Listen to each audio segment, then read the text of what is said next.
हम इस संसार में विश्वास की असीम क्षमता लेकर के पैदा होते हैं। विश्वास की ऐसी असीम क्षमता बचपन से लेकर के शुरुआती 7 वर्ष तक हमारे जीवन पर रहती है। उस विश्वास की असीम क्षमता पर कोई हमसे कूदने को बोले, कोई हमें डराने की कोशिश करे, कोई हमें आसमान से फेंक दे, कोई हमें धरती से 20 फुट ऊपर उछाल दे, लेकिन हमारे चेहरे पर कभी शिकन नहीं आती, क्योंकि हम विश्वास से पूरे भरे हुए होते हैं। 7 वर्ष की उम्र के बाद जब हमारा एनालिटिकल माइंड धीरे धीरे ग्रोथ करता है, वो एनालिटिकल माइंड जिससे आप बाद में जाकर के एनालिसिस करते हैं, वो एनालिटिकल माइंड जैसे जैसे धीरे धीरे बढ़ता है, वैसे वैसे हम अपने आप को इनसिक्योर महसूस करते हैं। हमारे अंदर डर बढ़ने लगता है, हमारे अंदर शंका पैदा होने लगती है, हम धीरे धीरे बहुत ज़्यादा शक्की हो जाते हैं।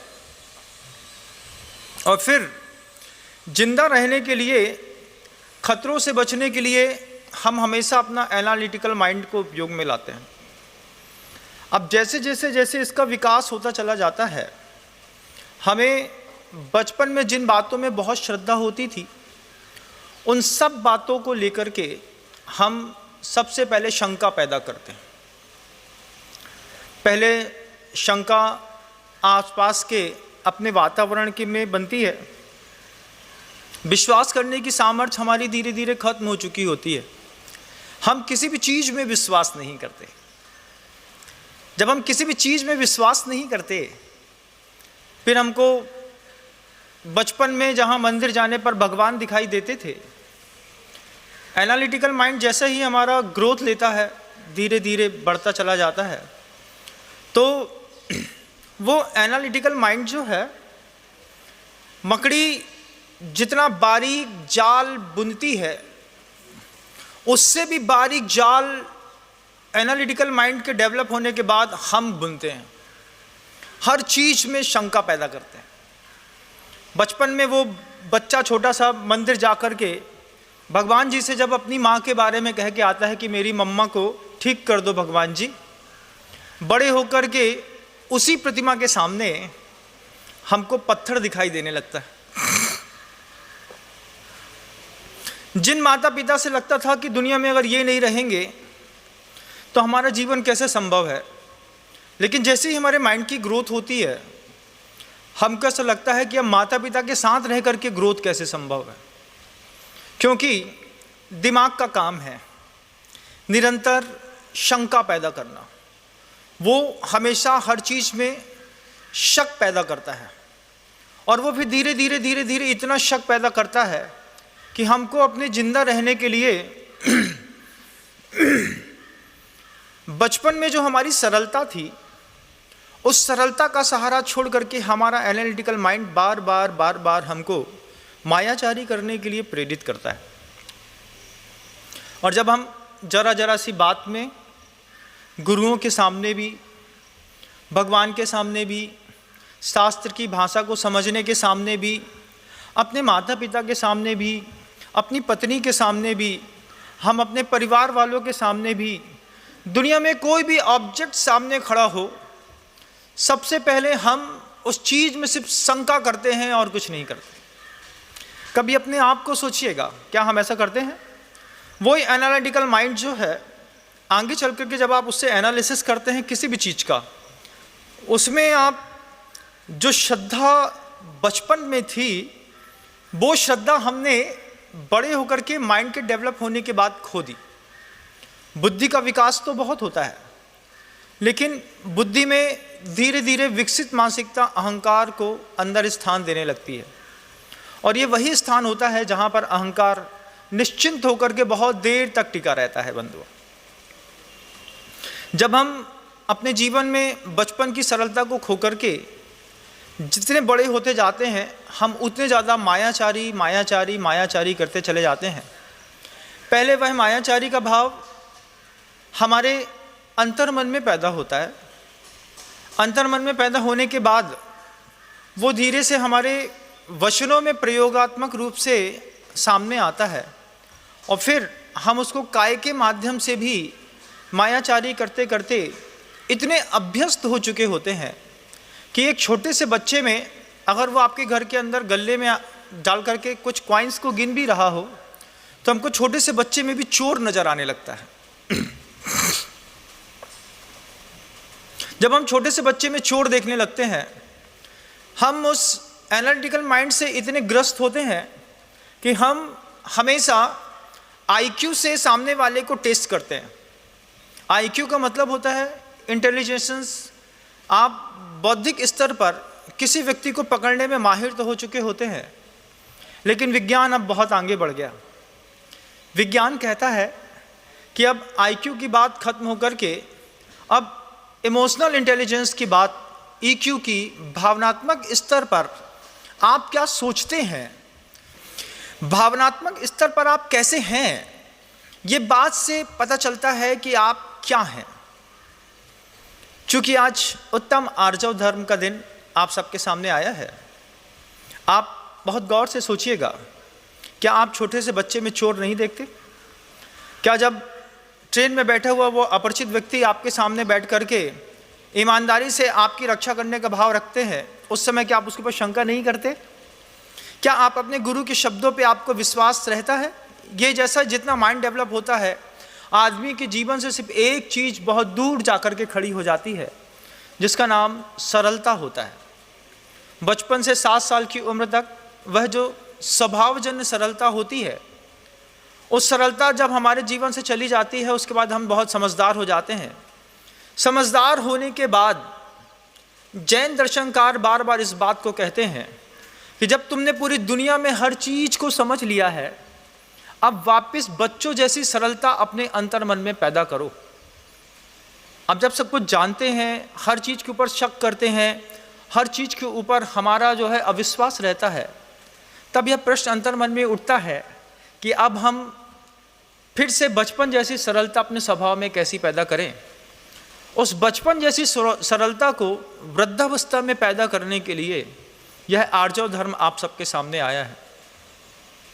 यह आर्जव धर्म में किसी आत्मा के किसी गूढ़ रहस्य की चर्चा नहीं है। इस आर्जव धर्म में मात्र उस व्यवहार की चर्चा है जो आप भावनात्मक रूप से किसी सामने वाले के साथ करते हैं। भावनात्मक व्यवहार हम किसी सामने वाले के साथ कैसा करते हैं? आप देखिएगा कि दुनिया में बहुत सारे ऐसे पवित्रतम साधु दिखेंगे जिन साधुओं के माध्यम से उच्चतम प्रभावना भी होती है, वे उच्चतम तप भी करते हैं, साधना भी करते हैं। उनके तप का, उनकी चर्या का, उनके ज्ञान का सौंदर्य भी बहुत होता है।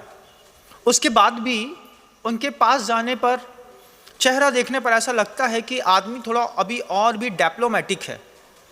आर्जव धर्म आपकी लाइफ से, आपके फेस से वो जो डिप्लोमेटिक पना है, उस डिप्लोमेटिक पन्ने को ख़त्म करने के लिए आचार्य महाराज कह रहे हैं, आप इतने सरल और सहज हों कि एक बार में आपको देख करके, आपको पा करके सामने वाले को लगे कि ये अगर हमारे जीवन में आया तो मेरे जीवन का सौंदर्य और बढ़ जाएगा।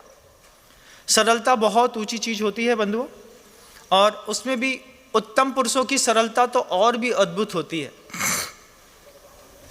उस सरलता का दिमाग देखिएगा आप। मैं आपको पिछले सत्र में भी जब मैंने उद्बोधन पूर्व में दिया था, उस वक्त भी यह बात कही थी कि इन 10 धर्मों को आप गुरुदेव के जीवन से को रिलेट करेंगे तब आपको लगेगा कि धर्म की असली पहचान और सरलता किसको कहते हैं। हमारी आपकी सरलता की कोई कीमत नहीं है, लेकिन आचार्य भगवंत के जीवन की उस सरलता के परिणाम को आप देखिए कि वो सब कुछ समझने के बाद भी जब एनालिटिकल माइंड का प्रयोग किए बिना पहली बार पूज्य गुरुवर के पास गए, पूज्य गुरुवर के पास जब दादा गुरु ज्ञान सागर जी महाराज जी के पास जब वो पहुँचे, तब पहली बार जब दादा गुरु ज्ञान सागर जी महाराज श्री ने ये कहा कि बहुत सारे विद्याधर आते हैं, विद्या प्राप्त करते हैं और फिर चले जाते हैं, लेकिन उस वक्त आचार्य भगवंत एक ही बात कहे कि देखिए, बालकवत अगर सरलता हृदय में होती है तो अज्ञात में कूदने का साहस सामने वाले व्यक्ति का कितना जबरदस्त रहता है। हम 22 साल की 22 साल की उम्र में हैं, हमने दुनिया की हर चीज़ देख ली है, हमारा एनालिटिकल माइंड डेवलप है, उसके बाद हमारे जीवन की इतनी सरलता है कि वह बालक व सरलता इतनी सहज थी कि गुरुदेव ने, दादा गुरु ज्ञान सागर जी महाराज जी ने एक बार कहा कि विद्याधर आते हैं और आकर के चले जाते हैं और यहाँ पे हम खाली रह जाएंगे। उनके उस सरल धर्म ने, उनके उस आर्जव धर्म में अज्ञात के लिए कूदने के लिए उनको प्रेरणा दी। और बिना दादा गुरु ज्ञान सागर जी के साथ एक दिन भी रहे, किसी व्यक्ति के साथ एक भी दिन नहीं रहा हो कोई व्यक्ति, और उनके सामने खड़े होकर के संकल्प कर ले कि आपके कहने पर आज के बाद कभी जीवन में किसी वाहन पर नहीं बैठूंगा, इतनी सरलता कहाँ देखने को मिलती है? आप खुद बताइएगा। आप खुद बताइएगा कि इतना खतरा उठाने की क्षमता क्या किसी बुद्धिमान व्यक्ति के अंदर मिलेगी? क्या कोई बुद्धिमान व्यक्ति इतना खतरा उठा सकता है इस बात को लेकर के कि आप एक बार कहिए और हम एक बार में ही जीवन के अपनी सारी की सारी बागडोर को मोड़ करके चले जाएं? इतना सरल कोई व्यक्ति कैसे हो सकता है? इस आर्जव धर्म को हमें पूज्य गुरुदेव श्री विद्यासागर जी मुनि महाराज जी के जीवन से जोड़ करके सीखने और समझने की आवश्यकता है। और आज भी पूज्य गुरुवर से उस बात की प्रेरणा लेने की आवश्यकता है कि जब हमारे गुरुवर ने अपने गुरु के पास पहुंचने पर पहली बार में गुरु का संकेत समझ करके एक अज्ञात में छलांग मारी, एक खतरा उठाया, एक जिस चीज़ से दुनिया को डर लगता है, बिना बुद्धि चलाए हृदय की भावनाओं से सरलता का परिचय देते हुए उनके चरणों में नतमस्तक होकर के कहा, आप जैसा चाहते हैं बस वैसा होगा। और उसके पीछे वह आत्मविश्वास जो छोटे से बच्चे का प्रतिमा के सामने खड़ी होकर के रहता है। जब छोटा सा बच्चा भगवान में बैठी, मंदिर में बैठी उस भगवान की प्रतिमा से संवाद करके बोलता है कि हमारे पापा की तबीयत ठीक नहीं है, भगवान जी हमारे घर के अंदर एक गाड़ी चाहिए और हमको एक छोटा भैया चाहिए, हमको छोटा भैया दे दो। आप उसकी अबोधपने को देखिए बंधुओं, उस अबोधपने को अपने जीवन में उम्र के इस पड़ाव में दोबारा पैदा करके और उस अबोधपने के साथ जीने वाले लोग आर्जव धर्म के धनी माने जाते हैं। आज बड़ा कठिन है, क्योंकि आज मकड़ी का जाल जितना बारीक मकड़ी बुनती है, उससे भी बारीक हमारा दिमाग नए नए जाल रोज बुनता है। आज दुनिया इतनी आगे बढ़ चुकी है कि मायाचारी ना करें तो संसार में रहना, उठना, खाना पीना सब मुश्किल हो जाएगा। लेकिन दोनों के अनुभव भी अलग अलग हैं। संसार का अनुभव कहता है मायाचारी करोगे तो संसार में सुख से रह पाओगे, और सर्वज्ञ परमेष्टि का गुरुओं का अनुभव कहता है कि अगर जीवन में सरलता आएगी तो जीवन भर सुखी रह पाओगे। अब दोनों के अनुभव अलग अलग हैं। सर्वज्ञ के अनुभव ग्रंथों में लिखे हैं और संतों के माध्यम से आपके जीवन में कभी कभार उतरते हैं। आप उद्बोधन को सुनते तो हैं, लेकिन आप इम्प्लीमेंट भी करेंगे ऐसा बड़ा कठिन सा होता है। लेकिन सरलता सिर चढ़ करके बोलती है, मैं यह बात को बहुत अच्छे से जानता हूँ। जैसे दादा गुरु ज्ञान सागर जी महाराज जी के सामने आचार्य भगवंत ने जब पहली बार आने जाने का वाहन का त्याग किया, वो सरलता का परिणाम पहली बार में ही दादा गुरु ज्ञान सागर जी महाराज के सिर में चढ़ करके नाच रहा था। दादा गुरु ज्ञान सागर जी महाराज पहली बार जब 22 वर्ष के उन युवक को देख करके और जब उनके उस संकल्प को सुना और वहीं पर बैठ करके नीची नजरों के साथ उन्होंने कायोत्सर्ग कर लिया, तो कायोत्सर्ग करते करते दादा गुरु ज्ञान सागर जी महाराज उछल गए। वो यही सोचने लगे कि एक महानतम आचार्यों में जितना सरलता होती है, इतनी सरलता तो इसकी दीक्षा लेने से पूर्व में है। जब ये दीक्षित हो जाएंगे तब इनकी सरलता तो और अपने चरम पर होगी।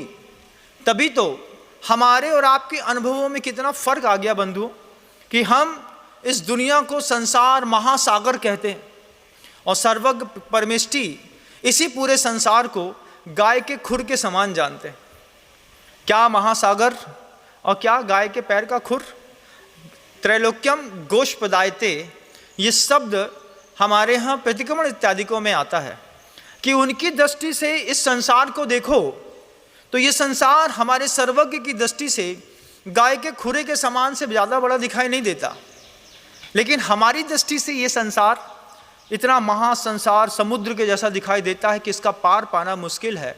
ये अपने अपने परिणामों का खेल कि एक ने जीवन जीने के लिए मायाचारी को अपना आधार स्तंभ बनाया है और एक ने जीवन जीने के लिए सरलता का श्रृंगार किया है। आप सब भी, आपको जहाँ कहीं भी लगता है कि हम यहाँ पर रह कर के मायाचारी के माध्यम से अपना विकास करेंगे, कहीं वहाँ पर सरलता के माध्यम से कभी अपना विकास करने की कोशिश करिएगा। सरलता भी बहुत ज़बरदस्त चीज़ है। एक दो उदाहरण देकर के अपने शब्दों को छोड़ दूँ, मुझे अच्छा लगेगा। जब आप कभी भी ट्रेन में सफ़र कर रहे हो, कभी आपने टिकट नहीं कटाया हो और आप टीसी से 50 बार नज़रें चुरा करके भाग रहे हो, इससे अच्छा है सरलता पूर्वक टीसी के पास जाकर के ये बोल देना कि हम ट्रेन में चढ़ गए हैं, हमारे पास टिकट नहीं है, आपको जो पैसा लेना है वो ले लीजिएगा। वो सरलता के दो शब्द बोलने के बाद जो आपकी मेंटल फाइलिंग प्रोसेसिंग में जो रिलैक्स आता है कि मैंने टीसी को बता दिया है, अब ये आएगा और अपना पैसा ले लेगा, क्योंकि ईमानदारी ट्रेन में पैर रखने से पहले ही हमने सरलता से बता दी। अब मायाचारी से वो जहाँ लैट बात पड़ा रहता है उस बाथरूम में घुसो, वो यहाँ से काला कोट वाला दिखे तो वहाँ भगो, फिर नए डिब्बे में जाओ, फिर वहाँ जाओ, फिर वहाँ जाओ। कितना दौड़ाती है ना मायाचारी। और सरलता बोलती है टीसी के सामने वहीं सीट पर शांति से बैठ जाओ, एसी के फर्स्ट क्लास कंपार्टमेंट में जाकर के बैठ जाओ और टीसी से बस इतना सरलता से बोल दो मैं टिकट कटा नहीं पाया, आप जो चार्जेस लेना चाहें आप ले लीजिएगा। और आप कभी प्रयोग करके देखिएगा, जब आप इतनी सरलता के साथ टीसी से बोलते हैं आपका पूरा सफ़र पूरा हो जाता है, लेकिन टीसी कभी आपसे पैसा लेने के लिए नहीं आता। ये सरलता का सौंदर्य अपना सर चढ़ के बोलता है। ऐसे ही मुझे एक संस्मरण, एक गृहस्थ जिनका नाम अशोक जी पाटनी साहब का है, उनका याद आता है कि सरलता कैसे सर चढ़ के बोलती है। बीनामारा में 2005 में हम लोगों का चातुर्मास हो रहा था और ये अशोक जी पाटनी सुबह सुबह पूज गुरुवर के दर्शन करने के लिए श्रीफल लेकर के नीचे से अकेले पधारे। गाड़ी नीचे खड़ी थी, ड्राइवर उनका वहीं नीचे था।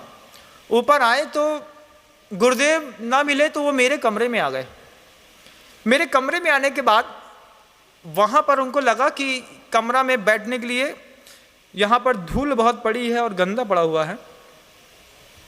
बिना किसी संकोच के जिस व्यक्ति के कुर्ते के एक बटन की कीमत 40-40 लाख रुपए है और ऐसा 2-2.5-3 करोड़ रुपए का हीरा जो अपने कुर्तों की बटनों में पहनते हैं, ऐसे व्यक्ति ने बाहर जाकर के झाड़ू उठाई और झाड़ू उठा करके हमारे कमरे में झाड़ू लगा दी।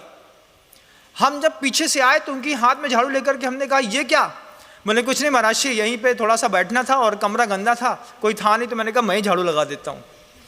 अब एक बार उन्होंने झाड़ू लगा तो दी, लेकिन उनकी सरलता सर चढ़ करके यहाँ बैठ गई।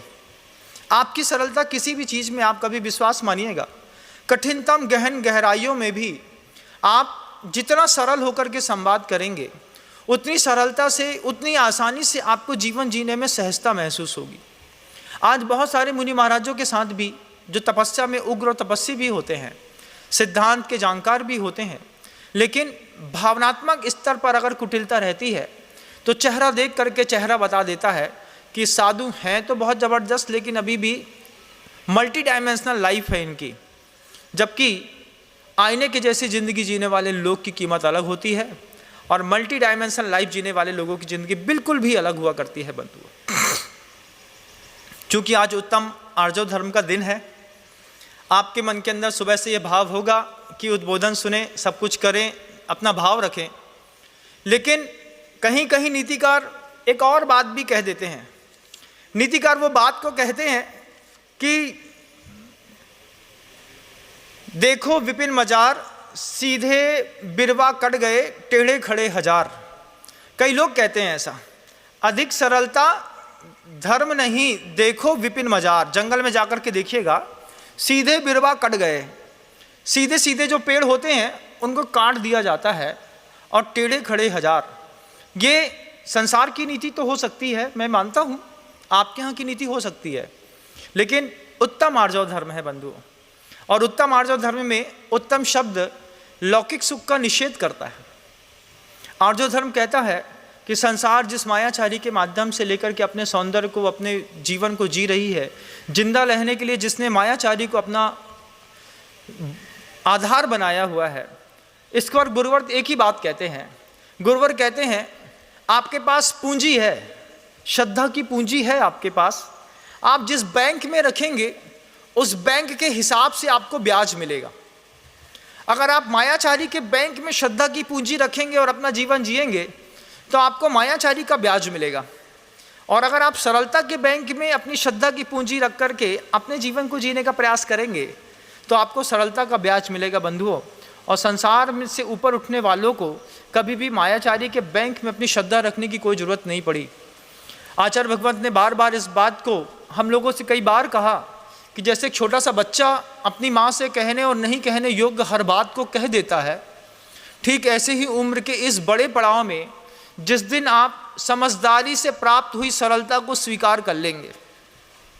बचपन में स्वभावजन्य सरलता है, उस स्वभावजन्य सरलता की कीमत से ज़्यादा कीमती होती है समझदारी जन्य सरलता। हम समझदार हैं, हमारा एनालिटिकल माइंड जो है वो काम करता है, उसके बाद भी अंतर्मन से वो जो गूंज उठती है कि मुझे सरलता के साथ अपना व्यवहार करना है और ज़िंदगी जीना है। गुरुदेव के शब्द हैं, जिसने सरल जिंदगी जी है मृत्यु उसको कभी छल नहीं सकती, और मायाचारी वालों को तो मृत्यु छल ही लेती है बंधु। साथ ही साथ आचार्य भगवंतों की देशना में निश्चित वे शब्द योगस्यावक्रता आर्जवम, योग की अवक्रता का भाव ही आर्जव शब्द है। मन की, वचन की और काया की कुटिलता से रहित होकर के जो जीवन जीने की शैली है, कोई आत्मा की चर्चा नहीं है यहाँ पे। यहाँ पर शुद्ध आदमी के व्यवहार की चर्चा है, और उसमें भी साधु ऐसा व्यवहार क्यों करें। किसी ने ऐसा पूछा कि हम मान लीजिए किसी से नहीं भी बोल रहे हैं तो भी आर्जव धर्म को स्वीकार करिए। बियाबान जंगल में बैठा हुआ तीर्थंकर का वह जीव भी आर्जव के धर्म को इसलिए स्वीकार करता है क्योंकि उनको भी पता होता है कि मायाचारी अंदर से करने पर मायाचारी के कर्म का बंध हो रहा है। तो सरलता से अंदर का धर्म का पालन करने पर, हमको सरलता से धर्म का पालन करने पर संवर और निजरा के उद्देश्य से इस आर्जव धर्म को जिन्होंने अपने जीवन में स्वीकार किया, सरलता सर चढ़ के बोलती है तो कभी ख्याति भी दिलाती है, कभी पूजा और लाभ भी दिलाती है। लेकिन उत्तम मुनि महाराज ख्याति, पूजा और लाभ से रहित भावना को जीते हुए आर्जव धर्म का पालन करते हैं। चूँकि कल ये बात मैंने कही थी कि यहाँ पर किसी भी इतने सारे 10 धर्मों में से कोई क्रम नहीं है कि क्षमा के बाद मार जाओ, मारदा के बाद आर जाओ। ये अंदर के ऐसे गुण हैं कि इन गुणों से जीवन का विकास, सौंदर्य और विकसित होता है। अभी भादों का 10 लक्षण धर्म है, फिर माघ मास में भी 10 लक्षण धर्म आता है और चैत्र मास में भी आता है। 3 बार इन 10 लक्षण धर्मों के नीतिकारों ने यहाँ पर जो रखा हुआ है उसके पीछे का उद्देश्य है। बिल्कुल निश्चित आप मान के चलिएगा कि जब कभी भी गृहस्थ ने और साधु ने जीवन जिया है, सिर्फ देवशास्त्र गुरु की रक्षा के लिए ही जिया है, और देवशास्त्र गुरु के लिए ही जिया है। तब तो साल में 3 बार 16 कारण के व्रत आ जाना, 3 बार रत्नत्रय के व्रत आ जाना, 10 लक्षण धर्म के व्रत आ जाना, और ऐसा नहीं किसी पांचांग में या लेटर पे उसको छाप दिया गया है। लोग उसको जीते थे क्योंकि शाश्वत परंपरा है। लोग इन धर्मों को करते थे, नंदीश्वर का विधान करते थे, पंचमेरु करते थे।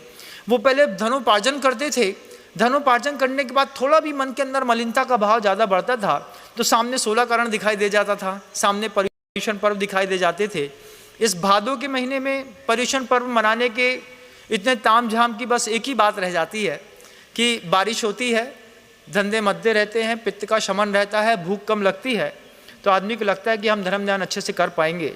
लेकिन माघ और चैत के महीने में भी 10 लक्षण धर्म आते हैं, और श्रावकों ने जब भी अपने जीवन में कुछ भी संचय किया, इतिहास गवाह है, लोगों ने मूर्ति के बदले चट्टान से टूटे हुए पत्थरों को तौल करके सोना दिया।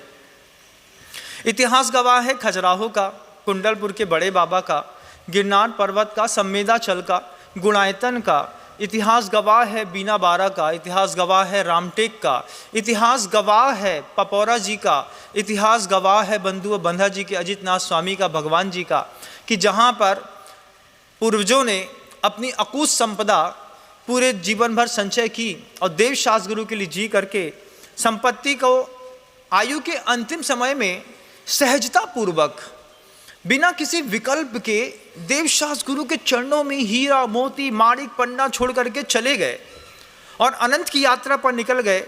आज उनके आत्म परिणाम जब ऊपर से देखते होंगे, उनको भी इस बात की खुशी होती होगी कि हमारा सम्मित शिखर जी आज भी जीवंत है, हमारा गिरनार पर्वत आज भी जीवंत है, आज हमारा खजुराहो जीवंत है, आज हमारे भाग्य से जो दान दिया था कुंडलपुर जीवंत है। बंधुओं, पाहिल श्रेष्ठी का बनाया है वो खजुराहो का ऐसा अद्भुत मंदिर है कि उसकी कलाकारी के सामने माउंट आबू के देलवाड़ा के पर्वतों की पहाड़ों की कार्विंग भी फीकी पड़ जाती है। ऐसे अद्भुत सौंदर्य के धनी हमारे वे पूर्वज जो आर्य धर्म की उत्कृष्ट पराकाष्ठा पर पहुंच करके और अपने आप को जीवन को सफल बना के चले गए। आज प्रेरणा का दिन है बंधु आर्य धर्म का, लेकिन एक दिन का नहीं है। जहाँ कहीं भी जीवन में मौका मिले, किसी भी व्यक्ति के सामने, किसी भी ग्रंथ के सामने, किसी भी संत के सामने अपनी सरलता का परिचय दे करके कभी संत के दिल पर उतरने की कोशिश करिएगा। दिल से उतरने वाले तो जीवन में, साधु जीवन में बहुत आते हैं, लेकिन सरलता का श्रृंगार करने के बाद आदमी दिल में उतर जाता है। एक और बात मैं वो कहना चाहूँ कि सरलता जो है वो आदमी की ज़िंदगी पर ज़बरदस्त प्रभाव करती है। क्या ज़बरदस्त प्रभाव करती है? आप किसी से बहुत ज़्यादा, कोई आपसे घृणा करता है और लगता है कि वो हमसे घृणा करता है, आप अपने सरल परिणामों के साथ, समर्पण भाव के साथ उसके साथ जीवन जीते रहिए, जीते रहिए, जीते रहिए। उसके जीवन से कब घृणा निकल करके प्रेम के सौंदर्य में परिवर्तित हो जाएगी आपको पता भी नहीं चलेगा। चूँकि आप सुबह से व्यस्त थे, बहुत कुछ आपने सुबह से सुना, ध्यान, योगा, उसके बाद पूजन पाठ, अब प्रवचन, फिर बीच में भोजन, उसके बाद सामायिक, समय के बाद फिर शाम के प्रतिक्रमण, भक्तियाँ इत्यादि बहुत कुछ हैं। पर्वराज परिषण अपनी गति से धीरे धीरे रोज एक एक दिन आदमी के सिर पे चढ़ करके अपना नृत्य करके लोगों को सौंदर्य दिखा रहे हैं। और इसके बाद वो बात भी मैं आपसे कहना चाहता हूँ कि जब 28 तारीख को चतुर्दशी हो जाएगी, 29 तारीख को आप जब क्षमावाणी मना चुके होंगे, 30 तारीख को बंधा जी के अक्षयकारी अजितनाथ जी भगवान जी के दरबार पे पुनः सर्वसिद्ध पूर्ण काम कलश रखने का आपको सौभाग्य मिलेगा। क्योंकि पूर्व में ऐसी दैवी प्रेरणाएं बार बार हो रही थीं कि कलश अब आगे नहीं रखे जाएंगे, लेकिन उन देवताओं ने भी, दैवी प्रेरणाओं ने भी ऐसा अनुपम अद्भुत सहयोग दिया है और प्रभु अजितनाथ स्वामी के दरबार में उनके जिनबिंब के सामने खड़े होकर के भक्ति करने वाले, जाप करने वाले, दुनिया के वे सारे महानुभाव, जैन हो या अजैन, अपनी भावनाओं को पूर्ति करके अपने अभ्युदय सुख को पाने के लिए जिस तरीके से भक्ति करके यहाँ पर कलश रख के जा रहे हैं, अगर अभी तक आप बंधा जी के अजितनाथ भगवान के दरबार पर आकर के अपने कलश को रख के यहाँ की भक्ति और जप का प्रभाव नहीं देख पाए हैं, अक्षय आपने कई क्षेत्रों के सुने हैं बंधुओं, यहाँ ऐसा होता था, यहाँ ऐसा होता था, यहाँ ऐसा होता था, लेकिन बंधा जी के अजितनाथ भगवान का अक्षय तो आज भी लोगों को साक्षात दिखाई देता है। लोग दुनिया भर से आकर के बंधा जी के अजितनाथ भगवान के दरबार में अपने कलशों की स्थापना करते हैं और 1 माह के बाद, अगली पूर्णिमा के बाद वह कलश उनके घरों में जब जाकर के घरों में पहुंचता है तो उनके घर की बैलगाड़ी सूर्य के रथ में परिवर्तित हो जाती है। ये पर्वराज परिषण के बाद एक दिन और छोड़ने के बाद 30 सितंबर को हम पुनः यहाँ पर कलश की स्थापना करने के लिए जा रहे हैं। पूज्य गुरुवर का परोक्ष आशीर्वाद भी निरंतर वहाँ से प्राप्त हो रहा है और आप सब में जिन लोगों को ऐसा लगता है कि हमारी आने की भावना थी, आप चाहें तो स्वयं आ सकते हैं और नहीं तो ब्रह्मचारिणी बहनों के द्वारा जो यहाँ पर स्थापित ऑनलाइन कलश भी होते हैं, उन कलशों के माध्यम से भी आप बिना आए भी यहाँ पर अपने कलशों की स्थापना स्क्रीन पे दिखाए गए नंबरों के माध्यम से कर सकते हैं।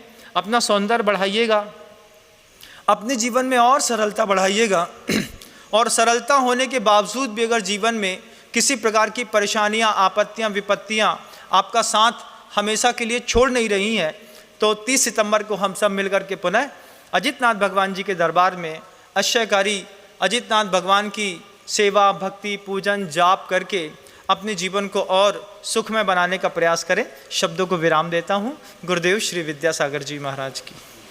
जा वाणी के ज्ञान से सूझे लोकालोक, सो वाणी मस्तक नमु सदा देत हूँ धोख। हे जिनवाणी भारती तो है जपो दिन रैन, जो तेरी शरणा गहे सो पावे सुचैन।